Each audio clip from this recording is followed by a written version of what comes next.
John Schnatter, I'm having a hard time with his name, John Schnatter. Yeah, because he sounds like an asshole, you know? I'm not saying that, I'm just saying I'm struggling with that syllable. All right, so he spoke out about the NFL protests. Believe it or not, that's actually where this starts. So he said, the NFL leadership has hurt Papa John's shareholders. The NFL has been a long and valued partner over the years, but we're certainly disappointed that the NFL and its leadership did not resolve the ongoing situation to the satisfaction of all parties long ago. This should have been nipped in the bud a year and a half ago. So he was basically implying that by professional athletes taking a knee during the national anthem at NFL games hurt Papa John's pizza sales. Yeah. That there was a correlation there. Makes sense.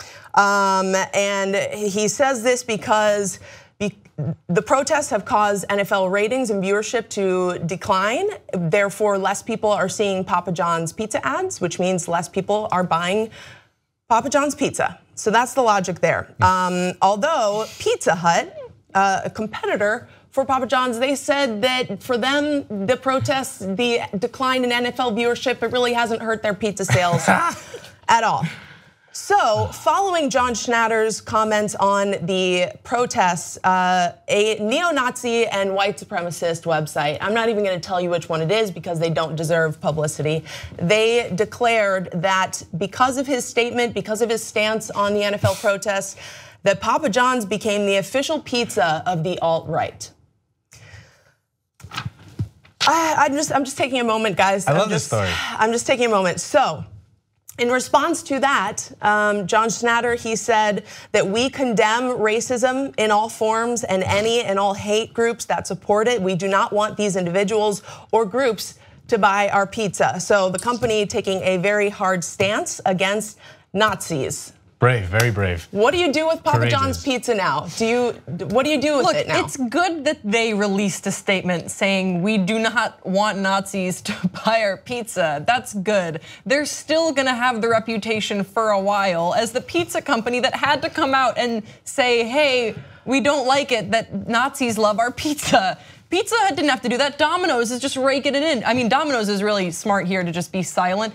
Little Caesars, that's the one. Because here's the chain as I see it. And we'll debate it in the comment section below. I would love to. You can at me for sure. I think it goes Domino's, then Pizza Hut, and then it was like a tie between Papa John's and Little Caesars. Little Caesars, now you gotta get the jump. You gotta get that jump now on Papa John's because, again, they are now the pizza that had to denounce Nazism. Yikes. I love this story so much for a couple reasons. I think that this one little story is a perfect microcosm for our broader politics. Absolutely. Papa John is one of our country's most famous reactionary CEOs. When Obamacare passed back in 2011, he famously went apoplectic and had like a total meltdown in public, saying that he now had to, because he had to give his employees all health insurance, he had to raise the price of his pizzas by 14 cents, and he was going to do everything possible to pass the costs, this vicious burden of giving his employees healthcare onto consumers, and he got a huge backlash then. So he has a little habit of wading into politics and having it bite him in the butt. But now, in 2017, it's the perfect microcosm of rich CEO Republican guy wading into politics.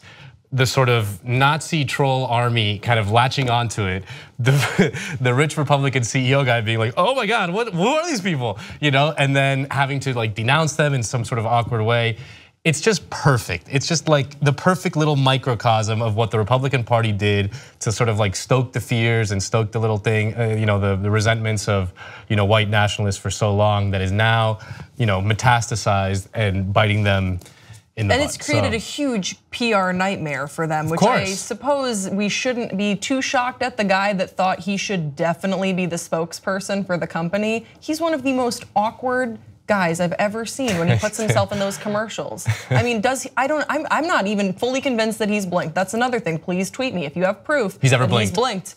I want to see it. Send me those Papa John's I believe this GIFs. Conspiracy theory. I'm on board. My way. Better pizza, better ingredients.